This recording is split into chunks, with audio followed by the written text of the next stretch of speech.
Vous êtes sur Radio Camping, la chaîne faite par et pour les acteurs du camping. Radio Camping, c'est le plein d'apprentissage de la part de personnes qui font le camping. Gérants, fournisseurs, partenaires, des discussions à cœur ouvert qui vous feront découvrir l'envers du décor et bien plus encore. Nous sommes Johan et Pamela et nous vous invitons à partager ces moments privilégiés avec nos invités. Ce contenu est rendu possible par Geektonic, l'agence web et ads spécialisée dans la commercialisation de camping depuis plus de 10 ans. Si vous aussi vous souhaitez faire décoller vos ventes, rendez-vous sur www.geek-tonic.com ou sur nos réseaux sociaux en tapant Geektonic Biarritz.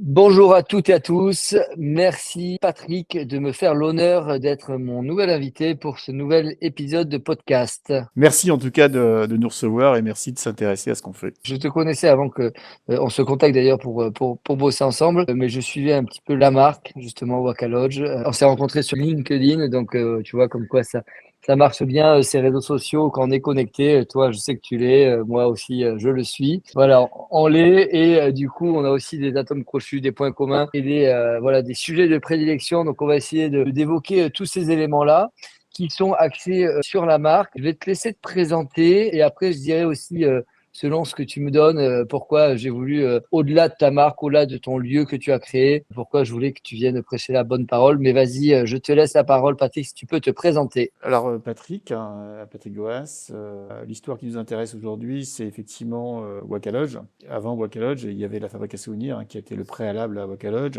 La fabrique à souvenirs, c'est la rencontre avec Nathalie, qui est une grande professionnelle du tourisme. C'est une ancienne directrice d'Hôtel Barrière, c'est elle qui a créé un premier éco-resort à la campagne en France. C'est elle qui a été à l'origine des roulottes de campagne, donc de l'insolite en France, et qui a amené la touche hôtelière dans l'insolite. Et on s'est rencontrés il y a bientôt 8 ans d'ailleurs.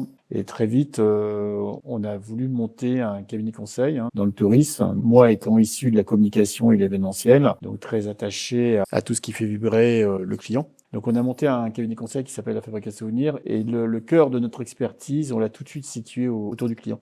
En fait, la question qu'on se posait, l'expertise qu'on a développée, c'est remettre le client au cœur de la stratégie de l'entreprise, que ce soit un hôtel, un camping, un restaurant, un club de plage, peu importe, de remettre le client au cœur, de se poser la question de qu'est-ce qu'on va lui faire vivre, et à partir du moment où il va vivre des bons moments, voire des moments d'exception, c'est récupérer ces moments, c'est les raconter en images, en mots, en sons, pour faciliter la communication et la différenciation du lieu pour lequel on travaille. Quand on allait visiter puisqu'on a travaillé pour l'hôtellerie et pour les campings, mais aujourd'hui ce qui intéresse les gens c'est les campings, quand on allait visiter un camping, on se posait toujours la question, qu'est-ce qu'on va faire vivre aux clients ici ?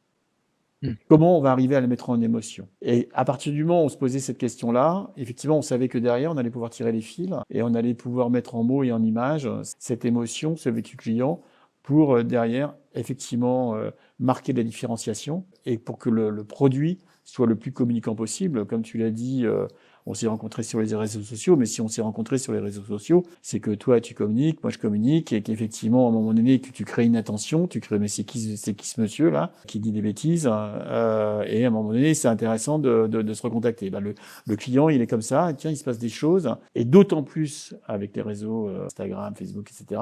Et tiens, il se passe des choses, je suis attiré par ce que je vois, et jusqu'à venir essayer. Voilà. Il y a des choses, voilà. C'est vraiment le cœur. Et justement, donc toi, tu présentes, donc du coup, tu te focuses sur l'expérience client sur place et également numérique ou voilà, toi, ton sujet, c'est plutôt l'aspect le concept store, on va dire, sur place. En fait, la base, c'est d'arriver à faire un objet communicant. Pour moi, un camping, un hôtel, un restaurant, c'est un objet.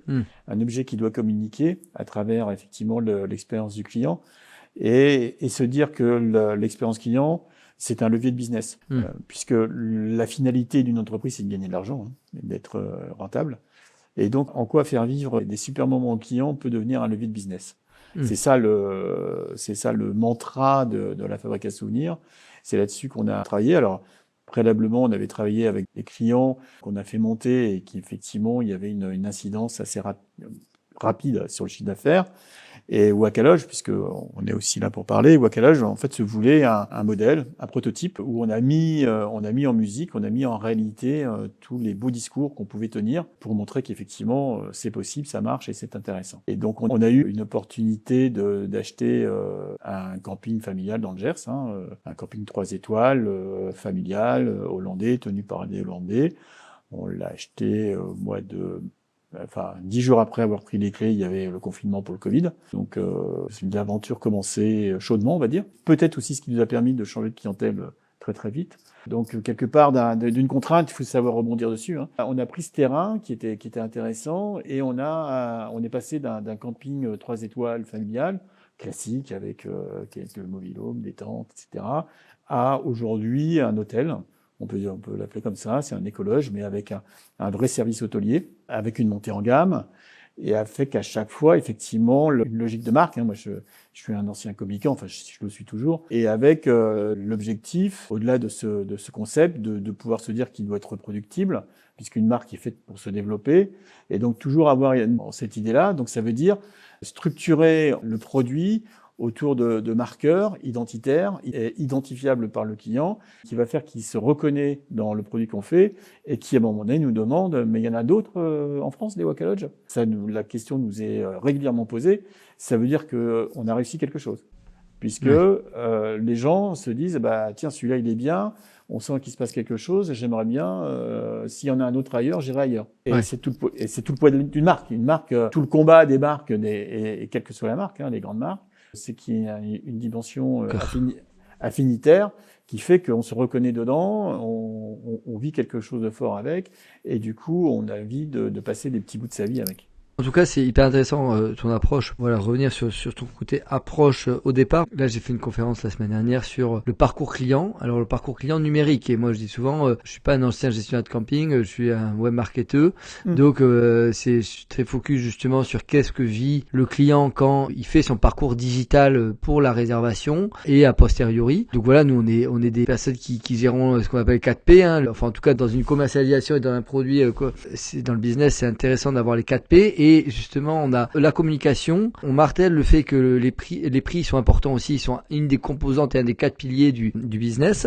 Parce que si on fait de la bonne communication, mais qu'on n'a pas de bon prix, du coup, ça convertit pas. Et dernière chose, alors tout le monde fait son produit, mais là, toi, ce qui est hyper complémentaire, du coup, à notre commercialisation, donc acquisition conversion, c'est comme ça qu'on le voit nous au niveau de la commercialisation digitale, c'est que toi, tu as vraiment fait un concept et tu fais un accompagnement et une réflexion très poussée sur comment valoriser son produit via la marque. Et en plus, là, tu as fait un terrain de jeu sur lequel tu t'éclates, donc depuis le Covid, où vous éclatez, où vous avez vraiment mis en application tous vos concepts. Là, tu vas pouvoir nous détailler un peu plus en profondeur ce que ça a donné. Donc, tu as commencé à teaser un petit peu ce que ça a donné Waka Lodge. Qu'est-ce que vous avez pu mettre en place sur place? Alors, c'est intéressant de parler des 4P parce que ça, c'est l'approche marketing classique. Nous, on n'est pas dans cette approche-là. Je suis désolé. Nous, on est dans une approche marketing émotionnel, puisque se battre sur le prix, c'est perdre.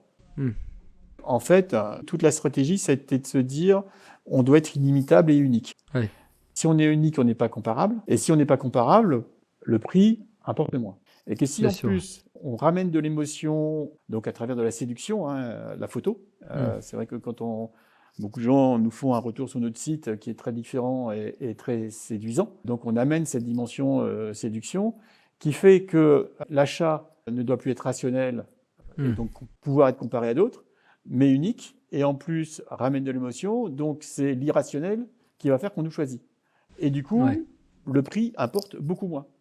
Et donc, nous, on ne fait pas de yield management, par exemple. Ça n'existait pas. Nous, on est en prix haute saison de avril à octobre. Ce qui est très, très disruptif dans le camping. Hein.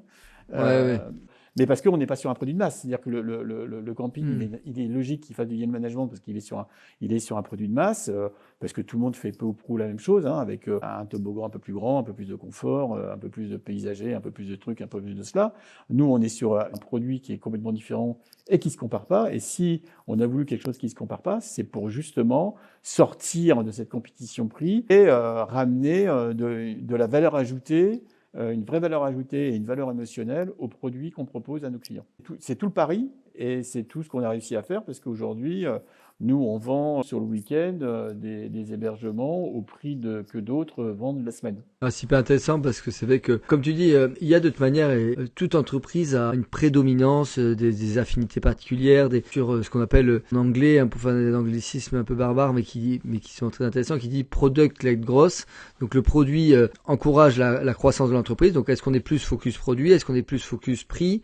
Il y a des campings qui sont, c'est les soldes permanentes sur leur camping, c'est le tarif, c'est pas cher, c'est tout ça. Hein. J'en ai en tête que je ne citerai pas, mais en tout cas, c'est une stratégie comme une autre, comme par exemple être positionné sur les gens CAF ou la commercialisation. Il y a des gens qui sont hyper bons aussi en commercial, en campagne AdWords par exemple. En tout cas, ça doit quand même être un équilibre savant. Si on a un très fort produit, ben, du coup, les autres P peuvent être plus discrets et moins en tout cas valorisés.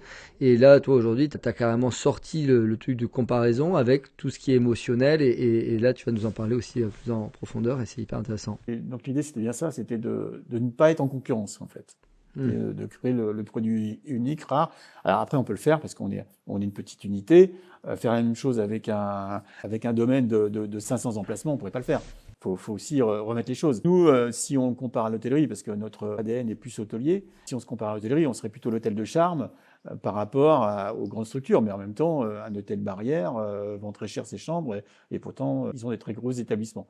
Donc, tout ça pour dire qu'effectivement, ça a été le fondement de notre approche. Après, concrètement, comment ça marche je prends l'exemple, par exemple, des cabanes lacustres. On voulait déjà, qu'on a mis en place la première année, on voulait avoir une photo identitaire de Waka Lodge. Une photo qui sera reconnaissable, différente, etc. Et qu'est-ce qu'on a fait? La démarche, ça a été de chercher des inspirations sur Internet. Et ça, Nathalie est très très forte là-dessus. Et puis un jour, elle me montre dans un paysage de jungle 3 cabanes au bord de l'eau, avec derrière des grands palmiers, des bananiers, etc. Et je dis, voilà, c'est ça. Donc maintenant, on va reproduire ça. C'est-à-dire qu'on n'est pas parti, on n'a pas été au set en choisissant des hébergements. On est déjà parti d'une photo. D'une photo dont on savait que si on arrivait à mettre en place quelque chose d'approchant, ça allait être différenciant et marquant. Voilà, on est parti. D'accord. Donc on a pris ces photos et puis après effectivement on a regardé dans la liste de tout ce que les fabricants font. On a pris des cabanes de chez Casarbor. On a rallongé la terrasse pour faire une vraie pièce de vie. Et puis plutôt que de les poser, parce que nous on a 3 lacs, plutôt que de les poser au bord sur le sol, au bord de la berge, on a fait la terrasse qui donnait au-dessus du lac. La cabane est devenue lacustre. Alors vous imaginez, on l'a fait pendant le Covid, donc ça n'a pas été simple. Il n'y avait plus de béton, il n'y a plus de machin, mais on avait né en tête, on a été jusqu'au bout. On a mis un lacustre, ça veut dire que c'est sur l'eau. C'est sur l'eau. En fait, c'est les pieds dans l'eau. Alors une partie est sur l'eau, une partie est à terre, mais il y a cette impression quand on est sur la terrasse qu'on est sur l'eau. D'accord. Le vécu client est complètement différent. Ces cabanes, aujourd'hui, font à peu près 18 à 20 000 euros de revenus. Par hébergement. On aurait fait la même chose, c'est-à-dire qu'on n'aurait pas changé, on n'aurait pas rallongé, on aurait mis le produit de catalogue, on l'aurait posé complètement à terre en bord de berge comme tout le monde le fait, on faisait 8 000 euros de... D'accord. Donc toute une réflexion a été de se dire... Et ça vous a coûté combien en plus de... 4 000 euros. D'accord. de les poser sur pilotis avec des plots béton. Bon, après, on a fait de la déco à l'intérieur, etc. Oui. Mais même si ça fait 5 000 euros en plus, je veux dire, de toute façon, la première année, c'est rentabilisé. Et après, je veux dire, vous partez pour 20 ans. Donc, on voit la différence à la fin. Donc, l'idée, ça a été de dire, je ne fais pas un hébergement pour mettre un hébergement. Je prends, là, sur ce terrain, avec ça, qu'est-ce que je peux faire vivre de différent et de fort à mon client qui fait que je vais pouvoir augmenter mes prix? Parce qu'on en revient en 4P. Donc, c'est vous dire que, en gros, les gens qui viennent dans ces hébergements, ils viennent pas dormir dans une cabane, aussi belle soit-il, ils viennent dormir dans une cabane lacustre et vivre une expérience qui s'apparente, qui est de l'ordre de l'insolite. Et donc, forcément, plutôt que de le vendre 100 euros la nuit, on le vend 250 euros. Voilà. Et les gens viennent pour ça. Donc, et toute notre démarche, au niveau des hébergements, a été faite là-dessus. C'est-à-dire que sur la plupart des hébergements, on s'est posé la question, comment je ramène de la valeur ajoutée avec de la déco, avec ce côté lacustre, avec des bons positionnements sur le terrain, etc., qui font que le client va vivre quelque chose de beaucoup plus fort que ce qu'il a l'habitude de vivre et qui fait qu'on va justifier un prix élevé.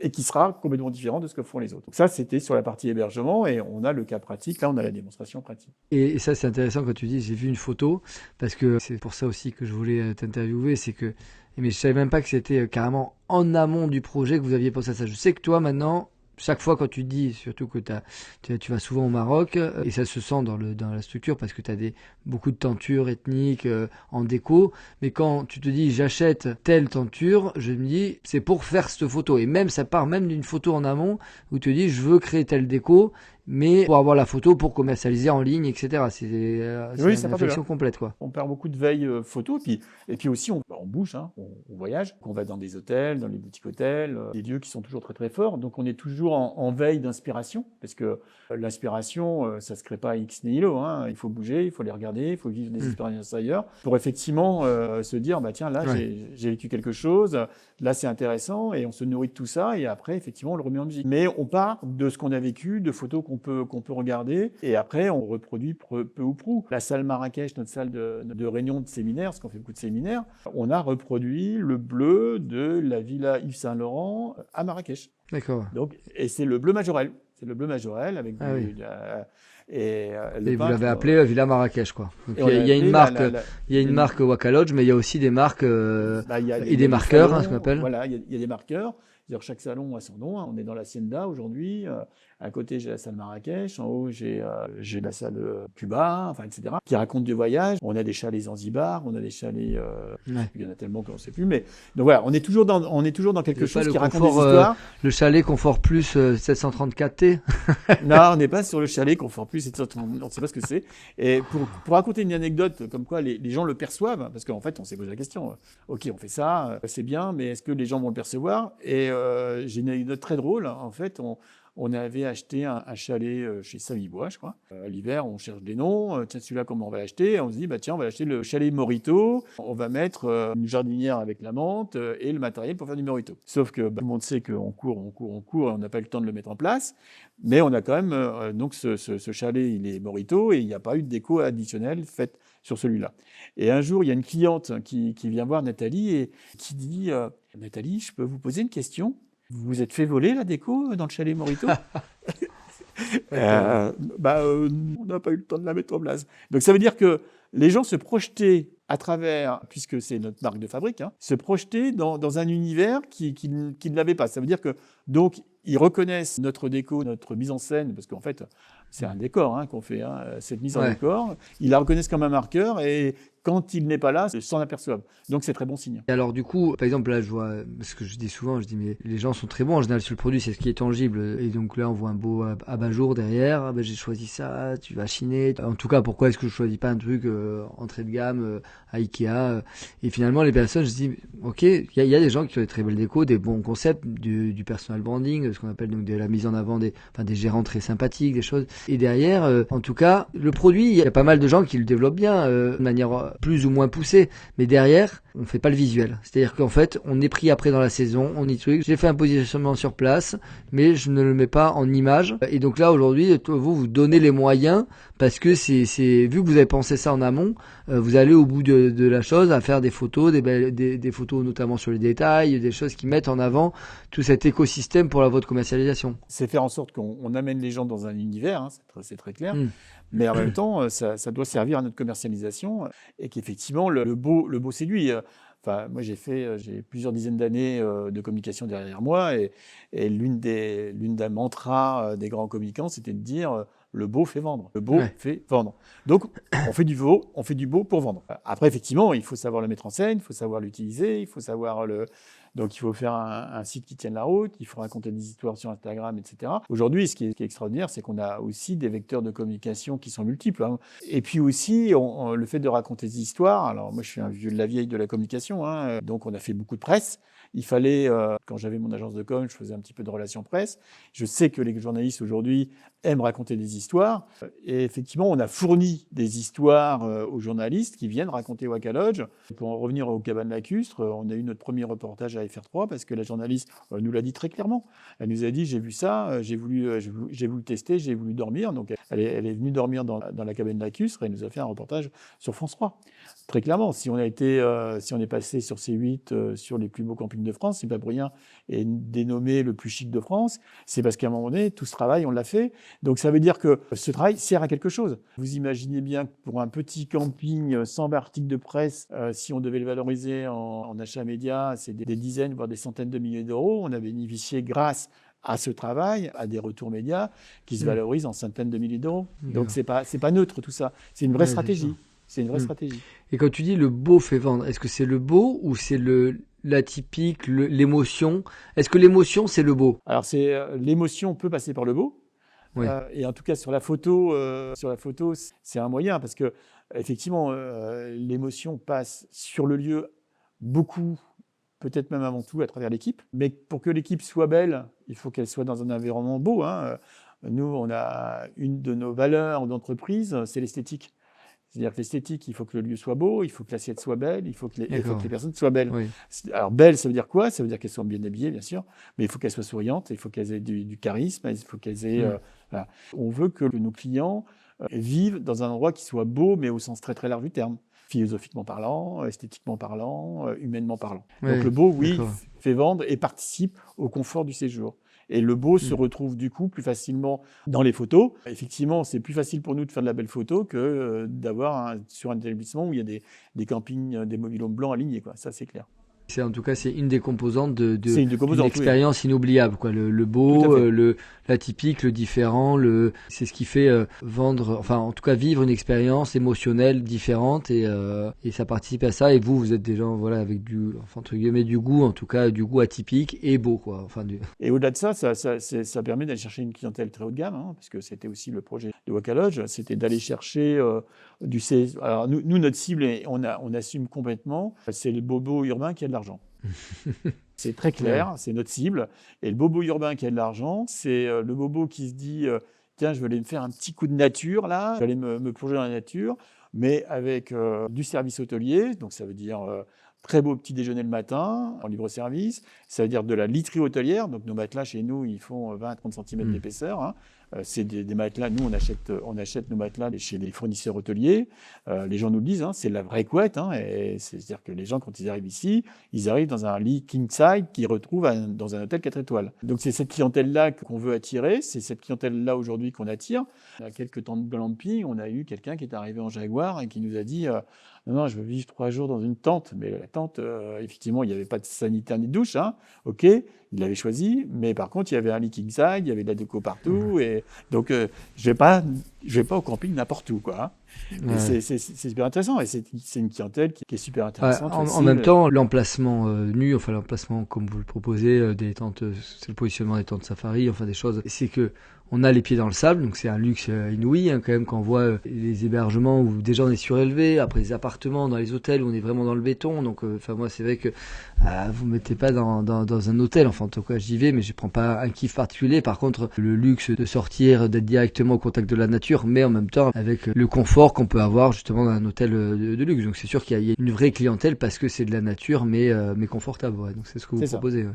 Donc c'est un vrai positionnement. En fait, c'est un vrai choix, c'est-à-dire que c'est un vrai positionnement et tout est cohérent. C'est-à-dire que j'ai un concept nature dans lequel j'amène du confort, je fais vivre des expériences à une cible que j'ai choisie, dont je sais qu'elle a de l'argent, qui me permet, je sais que cette cible-là, elle demande qu'à être séduite, et à partir du moment où elle est séduite, le prix, ça lui importe beaucoup moins. Voilà, donc c'est une cohérence sur l'ensemble en fait. Hein. C'est pas pris comme ça par hasard. C'est-à-dire, on fait pas du beau pour faire du beau, on le fait du beau parce que ça rentre dans notre stratégie.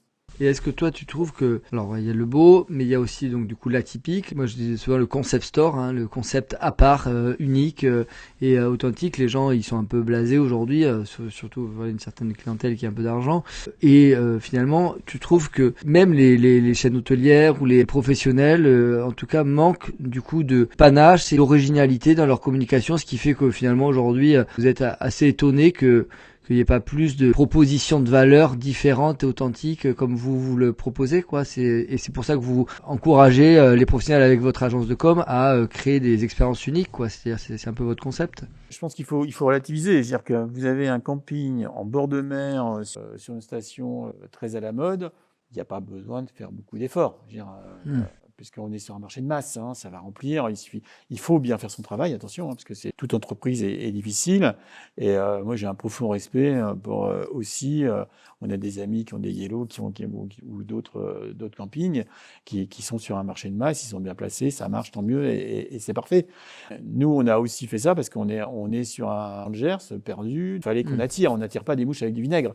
Mais c'était intéressant parce que c'était une forme de crash test, quoi, hein. C'était que Ouais. si on arrivait à tirer là, peut-être que aussi sur des lieux où il y a un peu plus de monde, on pouvait encore plus monter en puissance en termes de business. C'est comme si on compare à l'hôtellerie, vous êtes sur le bord de l'autoroute, sur une sortie d'autoroute, bah, les gens, ce qu'ils veulent, c'est venir dormir la nuit, Ouais. arriver le soir, dormir, et repartir le matin tôt, et que le petit déjeuner soit servi tôt pour qu'ils puissent reprendre la route. Et en fonction du type d'hôtel, de lieu où il est parlé et de l'usage qu'on en attend, effectivement, les efforts ne sont pas posés au même endroit. Nous, on pense qu'il y a quand même sur un marché de masse, il y a possibilité de sortir du lot. Et on l'a fait sur quelques établissements qu'on a accompagnés avant d'avoir créé le Waka-Lodge. Alors, sans aller jusqu'à Waka-Lodge, où je pense qu'on est un peu extrémiste, mais Mmh. c'est toujours intéressant dans un pilote d'aller au bout de convictions. Ouais. Et bon, quelque part, ça marche quand même, hein. Mais en tout cas, tous les retours d'expérience qu'on a ici peuvent permettre à des établissements de sortir du lot tout en restant dans un modèle de mass market qui fonctionne bien. Ça, c'est clair. Mmh. On l'a fait sur plusieurs et il y a eu plus 20, plus 30% de chiffre d'affaires très, très vite. Pour aujourd'hui, C'est ça l'objectif. Ouais, de quand même créer une différence et une expérience Créer une- client. Quels sont les marqueurs du coup justement que donc tu as parlé des hébergements tout à l'heure, Il y a tu des as parlé des hébergements, salles il y a- de réceptifs, du petit déjeuner. C'est quoi? C'est aussi au niveau de l'identité de marque. La literie, enfin, il y a tout ce qui, parce on est quand même nos métiers, c'est de faire dormir des gens, hein, entre autres. Mmh. Donc la literie, les types d'animation, il y a un ensemble d'univers, hein, dans la déco dans lequel on est. Donc on a du marqueur structurel, hein, à travers effectivement la déco, les salles, etc.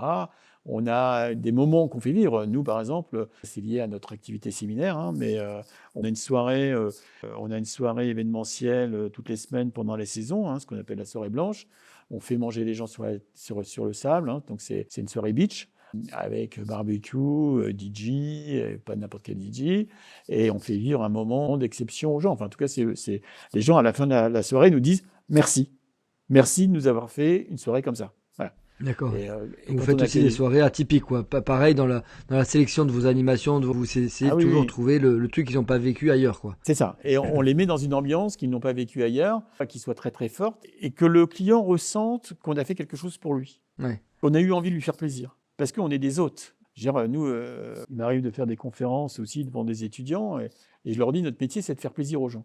Et c'est parce qu'on a toujours cette volonté de faire plaisir aux gens qu'on a toujours à cœur de les mettre en émotion, de leur faire vivre des moments d'exception, qu'effectivement, on est dans la satisfaction. Ça, Ouais, on comment peut vous l'assurer. arrivez, vous, donc, tout ce projet d'entreprise? Donc, c'est un projet que vous avez aussi stipulé. Donc, vous avez créé un logo, vous avez créé un site internet, vous avez créé des photos, vous avez créé aussi même une mission d'entreprise. On parle souvent de projet, du why, hein, du pourquoi de l'entreprise. Ça, vous arrivez, vous, à transmettre tous ces éléments-là parce qu'il y a l'infrastructure, mais il y a aussi l'humain qui va mettre en avant les hôtes qui prennent le relais sur vous au niveau de la prestation. Vous arrivez à transmettre ce sens que vous souhaitez donner à votre structure? Il y a des professionnels qui viennent chez nous parce qu'ils nous disent que vous êtes inspirants. On a envie de faire venir une saison chez vous parce qu'on sait qu'on va ressortir en apprenant. Donc on est beaucoup dans la transmission de ce qu'on a fait. On explique beaucoup pourquoi, les stratégies, etc. Donc sans dire le sens de notre démarche, c'est clair. On a aussi, puisqu'on est dans un univers très international, hein, et nous, on a une équipe internationale aujourd'hui. Les réunions de personnel se font en anglais. On a eu 8 nationalités différentes cette année. Et ça aussi, ça crée une atmosphère, hein. On a des cabanes Marrakech, Hacienda, etc., Zanzibar. On a testé cette dernière saison, un recrutement international qui nous a donné que du bonheur. Ah ouais, d'accord. Ouais. Avec le Alors côté après, anglo-saxon aussi qui peuvent parler anglais. Italien, anglais, non, mais on avait des Italiens. Alors, on avait 2 cuisinières italiennes, c'était juste fabuleux. Ça rigolait dans la cuisine, ça chantait. Les clients, ils arrivaient, parce que la cuisine est juste à côté de la réception, ils entendaient chanter dans la cuisine, forcément, ils viennent manger le soir, hein. Et ça, pour ça, vous pouvez loger les personnes sur place? Non, ils te trouvent leur Ah logement? bah, c'est la base. Non, c'est la base. Il faut loger. En plus, D'accord. si vous voulez avoir du bon personnel, il faut leur donner des bonnes conditions de travail. Chez Ouais. nous, les gens sont logés, ils sont nourris. C'est une famille en fait. On crée une famille. En plus, on a des séminaires, donc on peut avoir des gros pics d'activité, par exemple sur 5 jours, parce que hors saison, on est ouvert qu'aux séminaires. Hein, on n'a pas de clientèle loisir. Donc, on peut avoir 2-3 jours de très gros pics d'activité où il y a de très grosses journées, et puis des journées, il y a vraiment personne sur le site. Et du coup, le personnel peut aller à la piscine, peut profiter du lac, peut profiter. Il y a une vraie, oui, on travaille énormément sur le bien-être de notre personnel. Ça, c'est évident. D'accord. Au niveau de l'activité, vous êtes combien de personnel à l'année? Alors, à l'année, aujourd'hui, on a une équipe de 4 personnes, puisqu'on a, bon, on a un énorme travail sur. Bon, nous, on a une très grosse activité séminaire, donc on a toute la commercialisation et l'organisation des séminaires, et maintenant des mariages et des fêtes de famille, puis la technique, hein. Et puis après, derrière, on renforce, et au mois d'août, on était une vingtaine de personnes. Si tu peux nous donner quelques chiffres, donc tu disais, vous, en termes de personnel, au niveau nombre de parcelles, aussi peut-être où est-ce que vous avez repris la structure, où est-ce que vous l'avez amené d'un point de vue chiffre d'affaires, est-ce que tu peux nous donner quelques éléments Oui, là-dessus? bien sûr, il y a pas de souci. Donc, on a acheté un camping avec 80 emplacements, D'accord, et on a fait l'inverse des autres, c'est-à-dire qu'aujourd'hui, on en a 50. d'accord, ok. Voilà, parce que l'idée, c'était de diminuer le nombre d'emplacements, mais de valoriser l'expérience dans chaque emplacement pour monter le chiffre d'affaires. Et donc, on est passé de 400 000 euros de chiffre d'affaires à 900 000 euros de chiffre d'affaires cette année. Normalement, on est sur une pente, parce que là, ça commence déjà à rentrer, on est sur une pente, on va dépasser le million l'année prochaine. D'accord, Donc, ok. on va dépasser le million d'euros de chiffre d'affaires. On a une cible à 1,1 million, 1,2 million, avec 50 D'accord. hébergements. Donc ça, d'ailleurs, c'est un vrai sujet de la Fédé, de comment redynamiser les structures pour aujourd'hui arriver à avoir des bons RevPAR. En tout cas, est-ce qu'avec 50 emplacements... Bon, après, c'est 50 emplacements sur combien d'hectares que vous avez? Alors, on a 12 hectares dans 5 hectares de lac. Hein. C'est vrai qu'on a un beau site, mais en même temps, Oui, on est dans un trou perdu du Gers, à 80 km de la première sortie d'autoroute. On aurait ce Waka Lodge à 50 au km de Pays Basque. Bordeaux, on ferait 1,5 million, hein, voire deux, Ouais. voire deux, avec le même. Ouais, vous avec les le- faites voilà. vraiment... Vous êtes à combien de temps de Toulouse? On est à 1h15 de Toulouse, donc de son aéroport, et donc avec un gros bassin d'entreprise.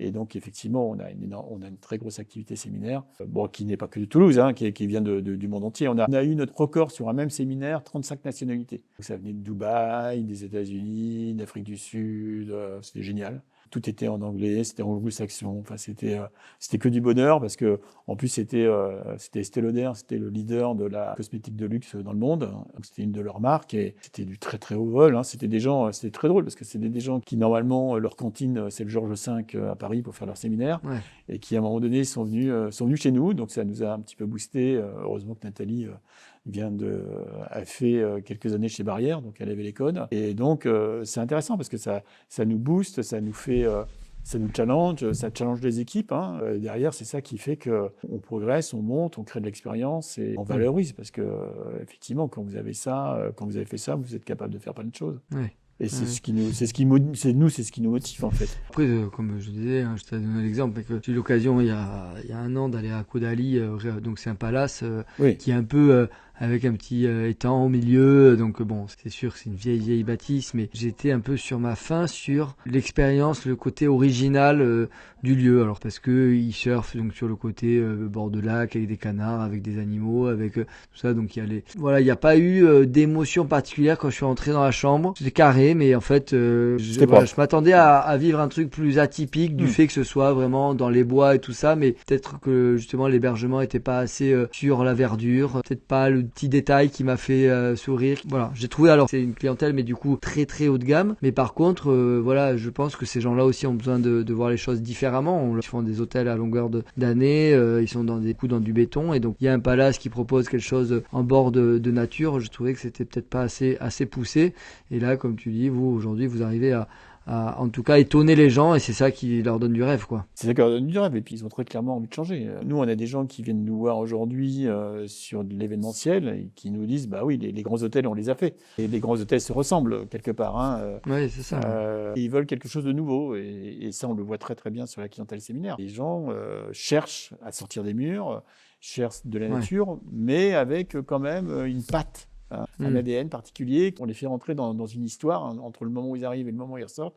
Ils rentrent dans une espèce de moulinette, là, on les emmène dans un truc, avec des soirées, avec du sourire, avec de la déco, et qui fait qu'effectivement, moi j'ai eu la directrice générale d'une filiale d'une grande banque française internationale, hein, qui allait chez Château Forme, qui allait au Club Med, etc., qui a fait tous les grandes adresses, qui nous elle voulait nous qualifier, elle n'arrivait pas, elle nous a dit c'est différent. Ah oui, mais C'est après, différent. Voilà. Donc c'est intéressant, inqualifiable mais différent. Voilà. Et ils reviendront. Finalement, les gens qui sont assistants dirigeants de ces gros hôtels, ils sortent d'écoles de commerce, ils ont les mêmes fournisseurs, ils ont donc à un moment, la déco évolue, hein, je sais pas, c'était le Suédois il y a quelques années, c'était, enfin en tout cas, voilà, on le voit, j'étais dans une grande franchise l'autre jour, restauration, c'est carré, c'est propre, mais ça manque de folie, ça manque de, voilà, le côté marocain que tu as avec le petit luminaire en haut, ça, voilà, tu le trouves pas à Ikea, enfin en tout cas, voilà, c'est ce qui donne un côté atypique, et ça, je pense que voilà, c'est dû à votre personnalité forte, créative des dirigeants. D'ailleurs, là-dessus, sur l'opérationnel, donc vous êtes deux créatifs. Sur l'opérationnel, vous arrivez à bien gérer la boutique, les travaux, vous avez des opérationnels là-dessus, parce que souvent, on a des gestionnaires de camping qui sont très techniques, vous avez l'air très créatif. Ça va, après, sur le reste, vous suivez Alors bon, moi, je suis un pur intello. Ce qui m'intéresse, c'est la communication, le conseil, etc. Donc là, bon, pendant 4 ans, j'ai mis les mains dans le cambouis pour créer le produit. Maintenant, je sais comment on crée un produit beaucoup plus qu'avant, et c'est pour ça que je retourne au consulting.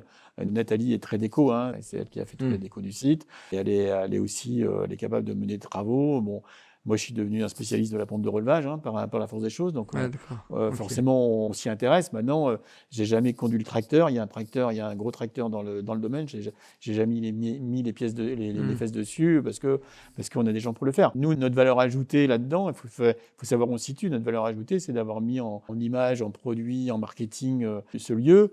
C'est ça qui fait aujourd'hui qu'on fait des gros chiffres d'affaires, et c'est ça qui nous permet d'avoir du personnel qui derrière fait peut-être ce que font d'autres. Il faut savoir où est sa valeur aussi en tant que chef d'entreprise. C'est où j'apporte de la valeur dans l'entreprise.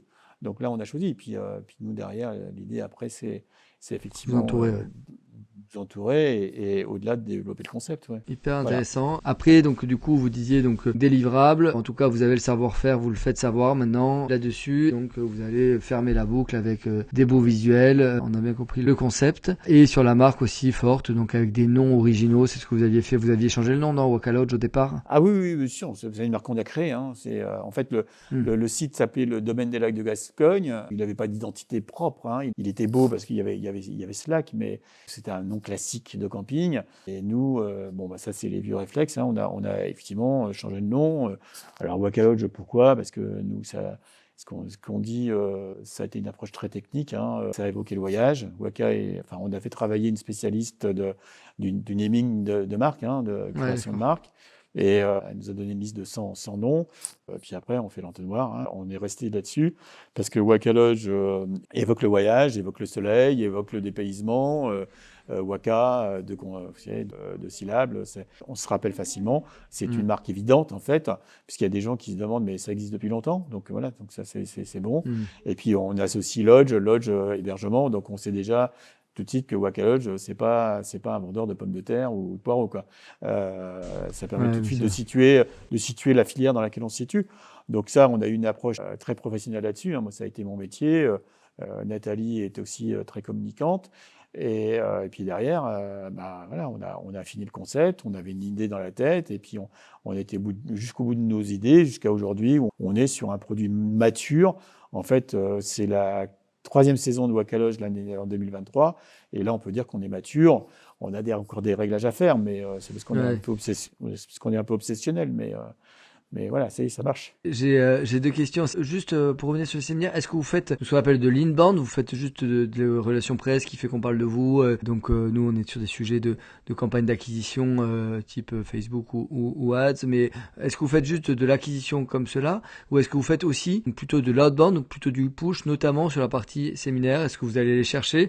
Ou finalement, c'est le nom qui a ce côté viral et qui fait que les gens vous contactent naturellement? Par rapport au séminaire, on est dans le luxe, puisque en fait, on ne fait que répondre aux demandes entrantes. D'accord, ok. Donc c'est très confortable.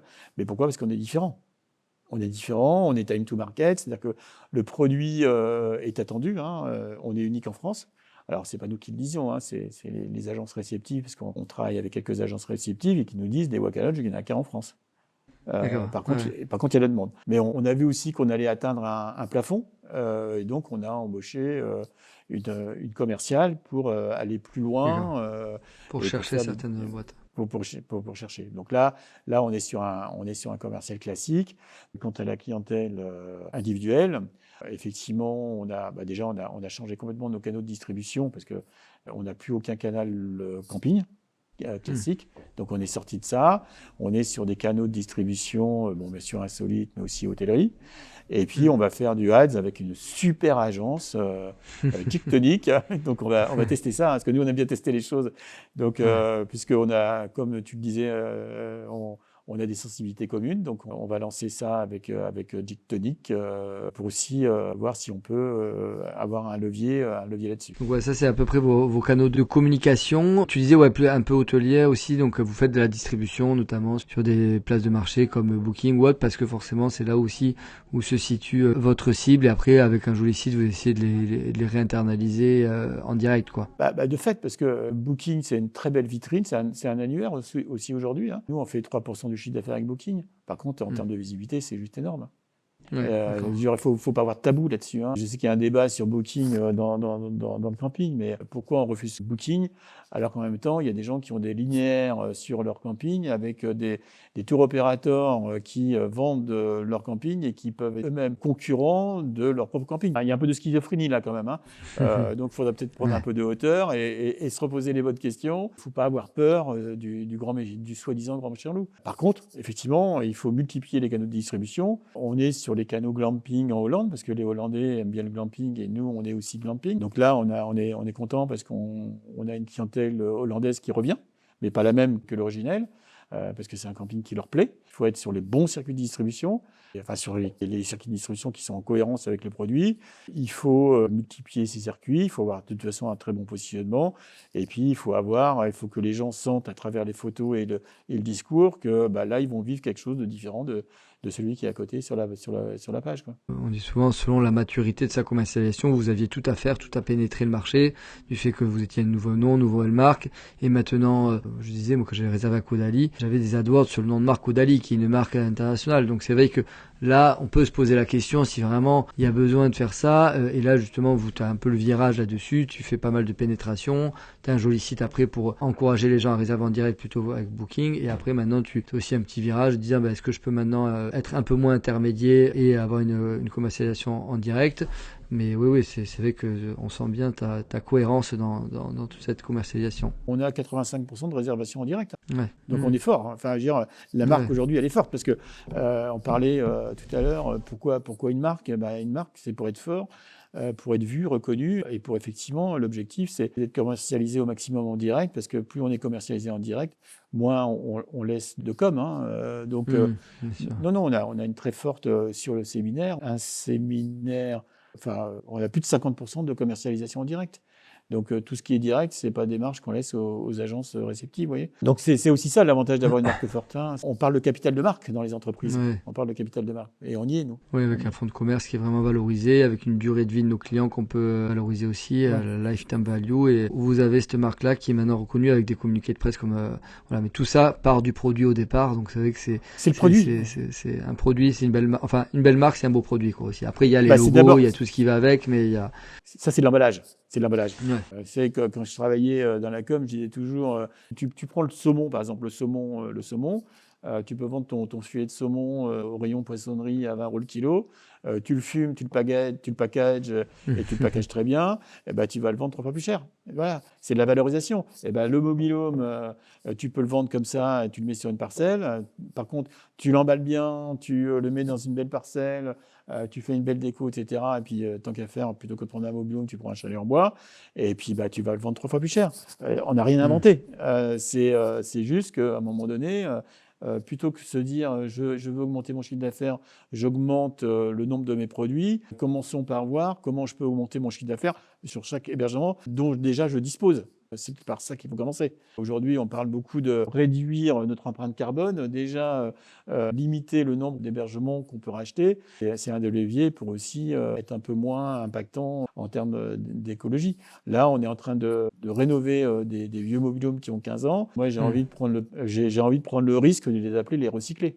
Jusqu'au bout de la démarche. Voilà, y aller, quoi. Tu vends aussi de l'exotisme. On parle aujourd'hui de voyager, de vivre des expériences et de partir en exploration, mais aujourd'hui l'exotisme se fait aussi via des concepts qui peuvent être différents en France et on n'est pas obligé d'aller au Cambodge des fois pour vivre une expérience unique et ça va aller dans le sens de l'histoire aussi, d'aller de vivre des choses différentes à portée de main et notamment à 100 km pour un week-end à Toulouse quand on peut découvrir qu'il y a des choses atypiques autour. Ouais. Ça, c'est clair. De toute façon, il faut offrir du voyage près de chez soi. Nous, ça a été notre mantra au départ, c'est pas besoin de partir loin pour être ailleurs. Donc tout notre travail était de créer un ailleurs pour que les gens, quand ils arrivent, même le maire de Cessan, parce que nous on est à Cessan, petit village de 1000 habitants dans le Gers, le maire de Cessan, il dit quand je viens chez toi, j'ai l'impression d'être à 1000 km. Donc c'est super. C'est écolo. C'est marrant.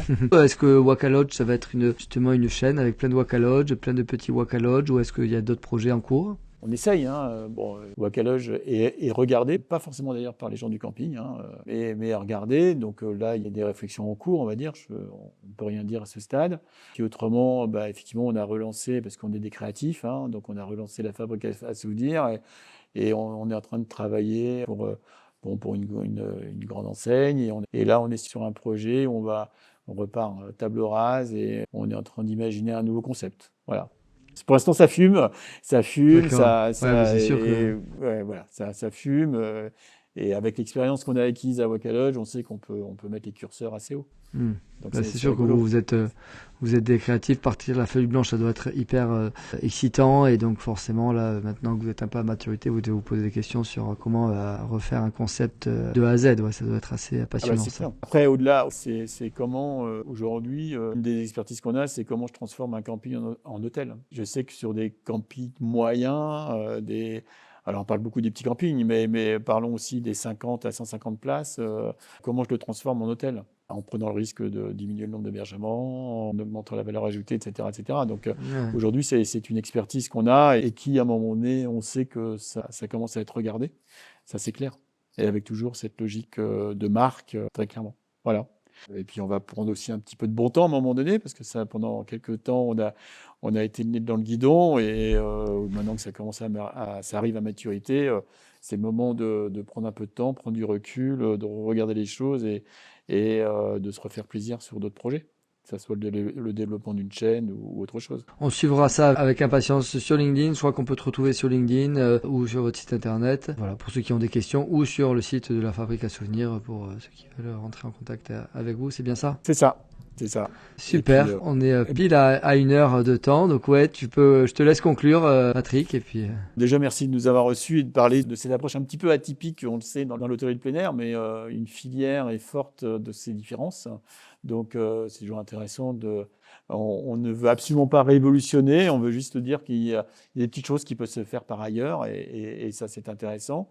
Parce que je pense que le modèle, à un moment donné, se fera bousculer, c'est clair. Donc, c'est intéressant d'ouvrir d'autres pistes. Et puis, longue vie à Gin Tonic qui nous a reçus. Et puis, on se voit bientôt pour nos petits besoins. Ça marche, avec plaisir. Merci Patrick, merci. Bonjour à Nathalie, et puis on se dit à très vite. Allez, salut. Merci, salut.